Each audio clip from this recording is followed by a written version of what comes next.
Oi galera, na aula de hoje nós vamos aprender algumas técnicas de aquarela. É lógico que muitas pessoas não vão ter o estojinho de aquarela como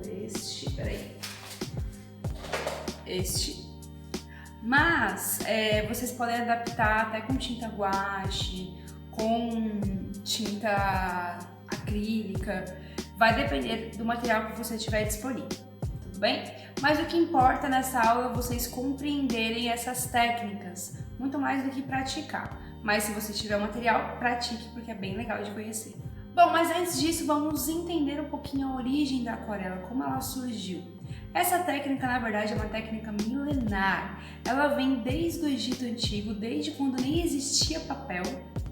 Então, lá no Egito Antigo, eles já pegavam alguns tipos de pigmentação, que a pigmentação é a cor, a textura, é o pozinho que produz a tinta. Então, eles já usavam essa pigmentação e misturavam e faziam nas paredes, no chão. Então, essa técnica de usar a água com a pigmentação já era usada desde lá do Egito Antigo. Mas não tinha um nome, né? Não tinha essa conotação e também não era tratado como uma técnica, era uma pintura. Essa técnica foi passada de anos em anos e também para os povos ao redor do Egito. Então a gente não consegue ter uma dimensão exata onde surgiu. No entanto, a gente sabe alguns relatos, tanto no Egito e na Europa, que a aquarela existiu mais ou menos há 2 ou 3 mil anos antes de Cristo. Ela foi se disseminando durante os povos, durante os anos, e ali mais ou menos no período medieval, a aquarela ela começa a ser utilizada novamente através das iluminuras. O que são iluminuras? Iluminuras são textos bíblicos que os monges ou os papistas transcreviam, e através disso também tinha algumas ilustrações, mais precisamente nas letras capitulares. A primeira letra de um parágrafo era toda decorada, ornamentada e colorida com a técnica de aquarela. Bom, já no século XIII, a aquarela assume um papel de técnica. Tudo isso porque o Cimino Cimini, ele cria um livro e nesse livro vai ter alguns relatos de práticas artísticas. E essas práticas estão associadas com diversas técnicas, dentre elas a aquarela. O livro dele chamava O Livro da Arte e é super importante ressaltar que a aquarela, mesmo que ela seja vista como um processo pictórico, ela naquele período era vista mais como um esboço. Então, se um artista ia desenhar lá a Mona Lisa, ele pegava o papel, pintava primeiro a aquarela para ver mais ou menos como ficaria cada cor, onde ele ia inserir a luminosidade, onde ele ia inserir o plano, o segundo plano, que é mais ou menos como se fosse uma espécie de uma complementação de um esboço, um complemento de um desenho. Então a aquarela estava muito associada a esse processo. Então, o processo desenho, aquarela e pintura. No período clássico, nós temos diversos tipos de arte teoricamente nobres, que seriam esculturas com marfim, com gesso. Também temos pintura a óleo, então aquela delicadeza, riqueza de detalhes. Pintura também a fresca, aquela pintura que é sobreposta sobre o gesso. Então, essas pinturas eram que faziam sucesso naquela sociedade. Então, por muitos anos, a aquarela só serviu como um processo de esboço. Já no século XVII, nós temos a aquarela como uma disciplina escolar. Lembrando, quem ia para a escola naquele período ainda era só os meninos. Então, os meninos eles tinham a disciplina de pintura em aquarela e também o desenho. Para que tudo isso? Se ele fosse, por exemplo, para uma guerra, esse menino ia conseguir desenhar, conseguir criar um mapa, conseguir desenhar onde ele estava localizado. Então seria mais ou menos uma técnica de sobrevivência. Então a pintura fazia parte de um kit de sobrevivência. E depois disso as meninas começaram também a pintar, a ser uma disciplina também para as meninas. Mas na verdade mais como um requisito e também como um passatempo. Então a menina naquela sociedade era vista como uma mulher que seria dona de casa.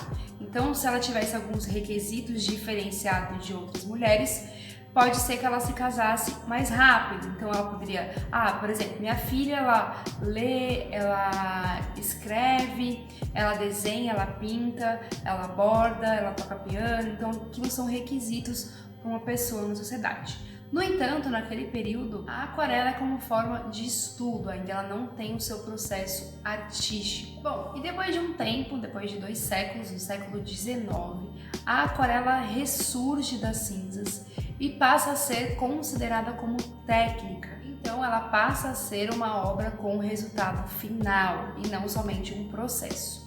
Importante ressaltar que nesse período existiam grandes navegações, né, entre cientistas, antropólogos e pessoas que faziam pesquisas. Dentre elas estava inserido também um artista aquarelista. E tudo isso porque a aquarela é um material muito fácil de ser transportado. Então eu tenho o quê? A pigmentação, um pouco de água, 2 pincéis, pronto! Já podia fazer minha expedição. Então muitos artistas serviram para a ciência. Então a gente tem muitos relatos e registros, tanto do corpo humano, por exemplo, botânica, fauna, flora, as grandes construções. Então tudo que serviu de civilização e de transformações foram os artistas aquarelistas que puderam relatar isso em figuras. A aquarela era vista como uma arte pobre, digamos assim. Então muitos artistas anulavam a existência dela, né? E se propagavam a fazer outras técnicas, como a tinta a óleo, como escultura e assim por diante. Então, a aquarela, ela passa a ser uma técnica válida a partir do século XX, com o auxílio das vanguardas europeias. Então, nós temos lá artistas que produziam no impressionismo que tem associação direta com a aquarela, que foram materiais apresentados para aquele movimento. Então, como é um material de fácil acesso, eu consigo pintar rápido, então era um material também, uma técnica que os impressionistas utilizavam. Mas também não era uma regra, né? Então, a maioria dos artistas que conhecemos, o Monet, por exemplo, ele pintava muito a óleo, mas também ele tem algumas obras em aquarela. Bom, então eu resumi, muito bem resumido, o que seria a origem e também a história da aquarela. Bom, agora vamos para a nossa atividade. Primeira parte do processo, você vai dividir a folha em 6 blocos iguais. Depois disso, na própria marcação, você vai anexar fita crepe. Atenção, somente fita crepe. Primeiro bloco, técnica aguada. Você vai umedecer primeiro a extremidade e depois passar a tinta com auxílio de água também. Segundo bloco, você vai direto no papel com a tinta, com a pigmentação, sem a necessidade de umedecer a folha anteriormente. Essa técnica é a técnica seca. Próxima técnica, com o auxílio de uma vela, você pode escrever qualquer coisa, que essa técnica, na verdade, é a técnica de máscara. Ela serve, na verdade, para proteger a folha e onde você passar a água, ela teoricamente não vai pigmentar, não vai pintar, porque a água não mistura com óleo e a base da vela é óleo.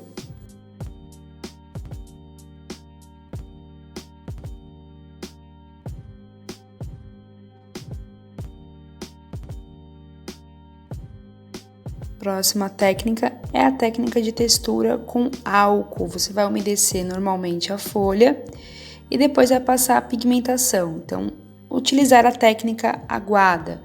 Depois disso, você vai umedecer a folha com algumas gotinhas de água. Quanto maior a sua porcentagem do álcool, melhor vai ficar o resultado. O resultado basicamente ficam gotinhas brancas, ou seja, ele anula a pigmentação da aquarela.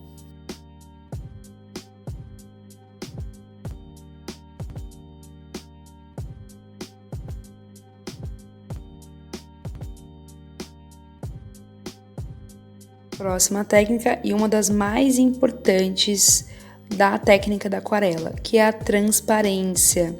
Na verdade, você vai pintar, esperar secar e aí colocar e aplicar secando, uma próxima camada. Vamos fazer a próxima etapa, que é o degradê. Eu fiz a técnica aguada, onde a gente inicia primeiro com a água na folha e depois vai acrescentando a pigmentação. Bom, depois de seca, vamos acrescentar mais formas.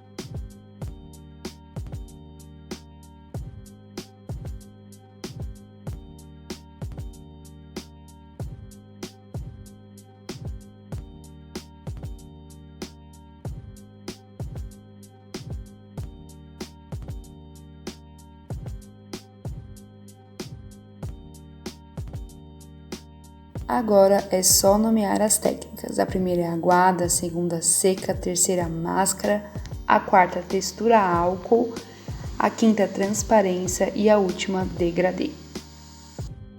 Bom, gente, como eu havia dito no começo do vídeo, é uma atividade opcional.